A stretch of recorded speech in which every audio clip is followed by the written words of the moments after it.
আসসালামু আলাইকুম। আতকিয়া আদিবা চৌধুরী আমন্ত্রণ জানাচ্ছি এনটিভির মধ্যাহ্নের খবরে।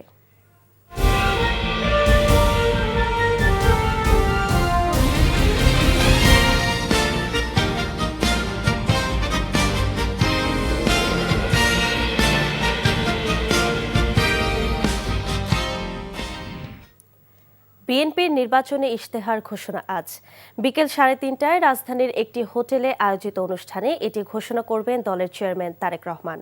দলটির মিডিয়া সেলের সদস্য শায়রুল কবির খান এ তথ্য নিশ্চিত করে জানান, ইশতেহার ঘোষণা অনুষ্ঠানে সভাপতিত্ব করবেন বিএনপি মহাসচিব মির্জা ফখরুল ইসলাম আলমগীর। অনুষ্ঠানটি পরিচালনা করবেন দলের স্থায়ী কমিটির সদস্য ও নির্বাচন পরিচালনা কমিটির চেয়ারম্যান নজরুল ইসলাম খান। ইশতেহারে বিএনপি ঘোষিত 31 দফা, জুলাই সনদ এবং তরুণ ভোটারদের আকাঙ্ক্ষাকে সর্বোচ্চ গুরুত্ব দেওয়া হয়েছে। এছাড়া গণতন্ত্র পুনরুদ্ধার, বিচার বিভাগের স্বাধীনতা নিশ্চিতকরণ, প্রশাসনের বিকেন্দ্রীকরণ, মানবাধিকার রক্ষা এবং দুর্নীতি বিরোধী কাঠামো শক্তিশালীকরণের বিষয়ে গুরুত্বপূর্ণ প্রতিশ্রুতি থাকবে। অর্থনীতি ও পররাষ্ট্রনীতির ক্ষেত্রেও বিশেষ দিক নির্দেশনা তুলে ধরা হবে বলেও জানায় দলীয় সূত্র। এর আগে বছর যারা ক্ষমতায় ছিল এবং 5 আগস্টের পর রাজনৈতিক দলগুলোর কর্মকাণ্ড দেখে জনগণকে ভোট দেওয়ার আহ্বান জানিয়েছেন জামাতের আমির ডক্টর শফিকুর রহমান। সকালে বরিশালের মেহেন্দিগঞ্জে দলের জনসভায় এই আহ্বান জানান তিনি। শফিকুর রহমান বলেন, জামাত নয়, আগামী নির্বাচনে আমরা 18 কোটি মানুষের বিজয় দেখতে চাই, বিশেষ কোনো দল কিংবা পরিবারের বিজয় নয়। বরিশাল অঞ্চলের উন্নয়নে নানা প্রতিশ্রুতি দিয়ে জামাত আমির বলেন, এই অঞ্চলের সবচেয়ে বড় যে সমস্যা নদী ভাঙন, তা প্রতিরোধে নদী সংস্কারের ব্যবস্থা করা হবে। এর আগে নির্ধারিত সময়ের প্রায় 1 ঘন্টা আগে জনসভাস্থলে এসে পৌঁছান জামাত আমির। আসসালামু আলাইকুম ওয়া রাহমাতুল্লাহ। আল্লাহ মার্কায় ভোট দিয়ে জয়যুক্ত করতে হবে। আসসালামু আলা রাসূলিহিল কারীম ওয়া আলা এই আহ্বান জানিয়ে সংক্ষিপ্ত বক্তব্য রেখে 28 লক্ষ কোটি টাকা দেশ থেকে লুণ্ঠন করে বিদেশে নেওয়া হয়েছে। এটা আনতে হলে এই প্রক্রিয়ার সাথে যে দল এবং ব্যক্তিরা জড়িত নয় সেই দলই পারবে, অন্য কোনো দল পারবে না। যারা নিজেরাই লুণ্ঠনের সাথে, পাচারের সাথে জড়িত, এরা জীবনেও এই টাকা ফেরত আনতে চাইবে না, বরঞ্চ আরো বাংলাদেশকে লুটে পুটে খাইতে চাইবে।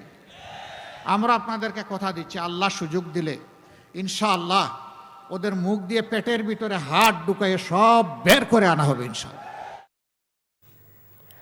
নবম পে স্কেলের গেজেট প্রকাশ ও বাস্তবায়নের 1 দফা দাবিতে প্রধান উপদেষ্টা ডক্টর মোহাম্মদ ইউনূসের বাসভবন যমুনা অভিমুখে বিক্ষোভ করছেন সরকারি কর্মচারীরা। নবম জাতীয় বেতন কমিশনের প্রতিবেদনের আলোকে গেজেট প্রকাশের দাবিতে এই বিক্ষোভ শুরু করেছেন তারা। এর আগে শুক্রবার সকাল 9টার দিকে রাজধানীর কেন্দ্রীয় শহীদ মিনারে তারা সমাবেশ করেন। এতে বাংলাদেশ সরকারি কর্মকর্তা কর্মচারী কল্যাণ সমিতি সহ বিভিন্ন সরকারি, আধা সরকারি এবং পে স্কেলের আওতাভুক্ত দপ্তর ও অফিসের কর্মচারীরা অংশ নেন।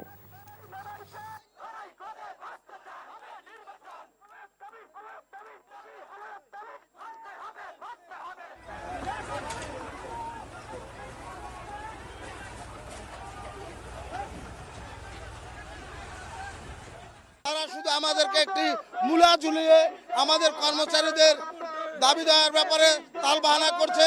তাই আমরা এই সরকারের কাছে আমাদের দাবি আদায়ের জন্য আজকে এখানে এসেছি। এর আগে 2 বার নেমেছি আমরা, কিন্তু আমাদের কথা বলা হয়েছিল যে আমাদের পে স্কেল দিবে।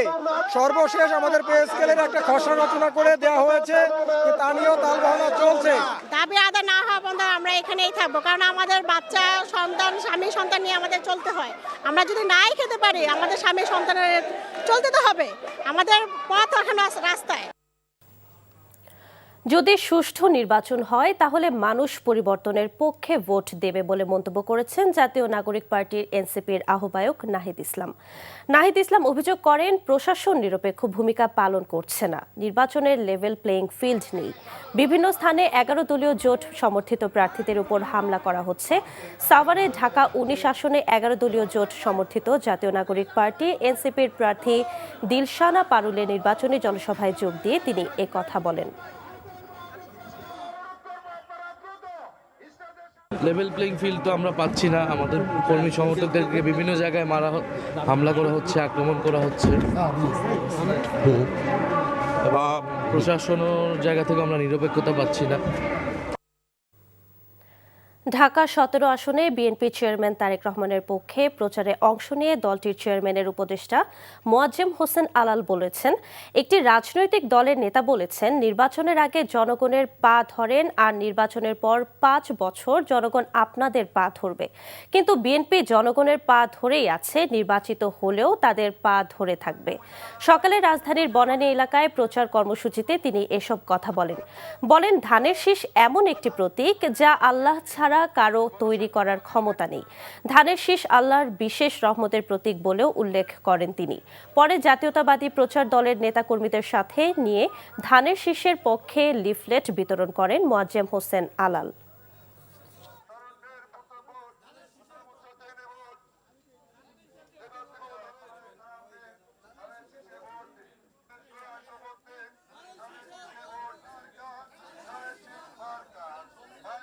আমরা জনগণের পা ধরে আছি এবং নির্বাচিত হলেও জনগণের পা ধরেই থাকবো অন্তত আগামী ৫ বছর। কারণ বাংলাদেশের জনগণই হচ্ছে ক্ষমতার উৎস। এই স্লোগানটা ধারণ করেছিলেন শহীদ জিয়াউর রহমান বীর উত্তম। দেশনেত্রী বেগম খালেদা জিয়া বলেছেন, দেশের বাইরে আমাদের কোনো ঠিকানা নেই।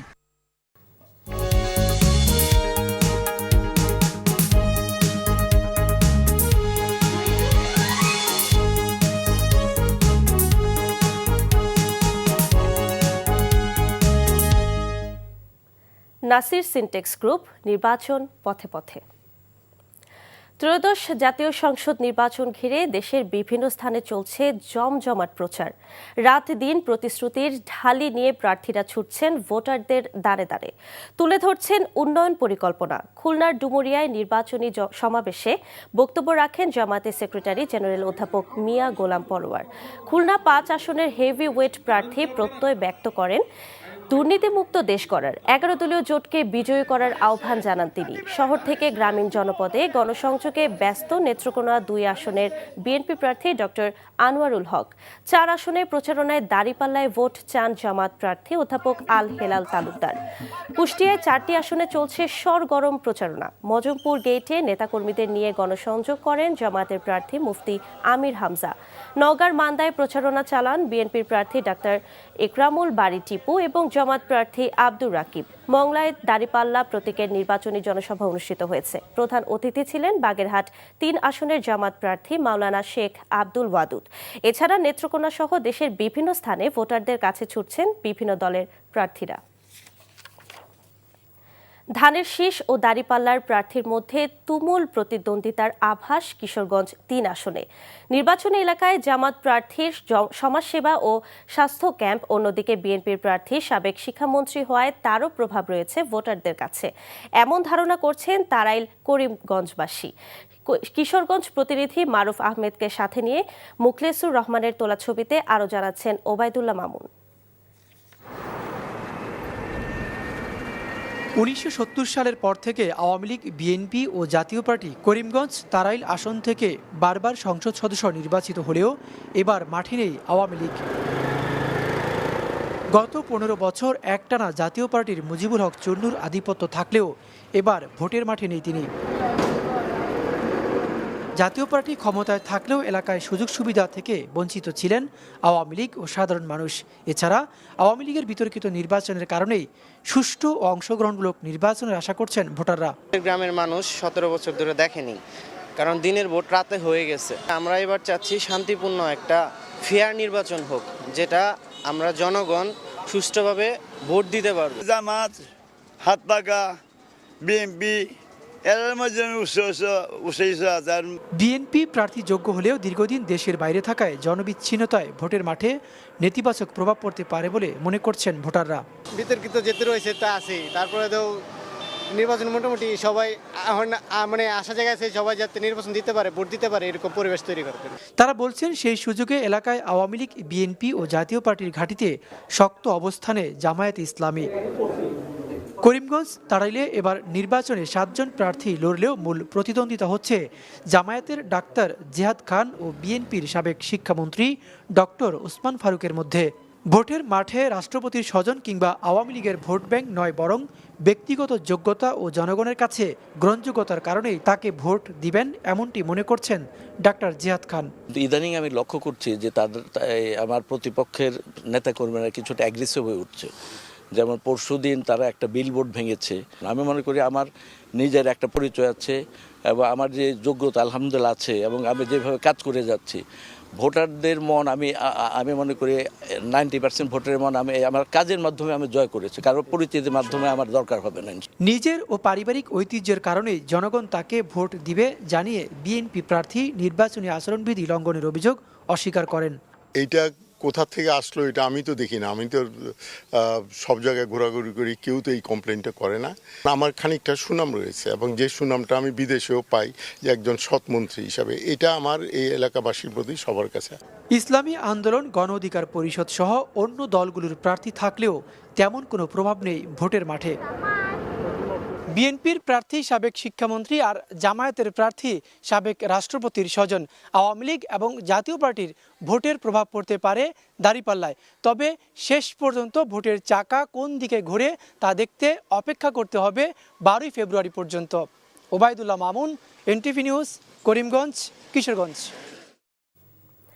বাজারে হাতের নাগালে শীতকালীন সবজি সপ্তাহের ব্যবধানে কমেছে 10 টাকা।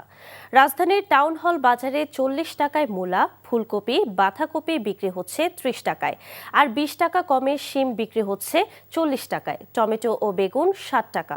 এদিকে কেজিতে 5 টাকা কমে মুড়িকাটা পেঁয়াজ বিক্রি হচ্ছে 50 থেকে 55 টাকায়। নতুন আলু। রমজানের আগে কমতির দিকে ছোলা প্রায় 15 টাকার মতো কমে বিক্রি হচ্ছে 95 থেকে 100 টাকা। 3 টাকা কমে কেজি প্রতি BR28 চাল বিক্রি হচ্ছে মানভেদে 50 থেকে 55 টাকা। টি-20 বিশ্বকাপ শুরুর আগে বড় ধাক্কা খেল অস্ট্রেলিয়া। চোটের কারণে টুর্নামেন্ট থেকে ছিটকে গেছেন অভিজ্ঞ পেসার জশ হ্যাজেলউড। তার বদলি কে হবেন সে বিষয়ে এখনই চূড়ান্ত কিছু জানায়নি ক্রিকেট অস্ট্রেলিয়া। এর আগে দলের আরেক গুরুত্বপূর্ণ পেসার প্যাট কামিন্সও ছিটকে যান বিশ্বকাপ থেকে।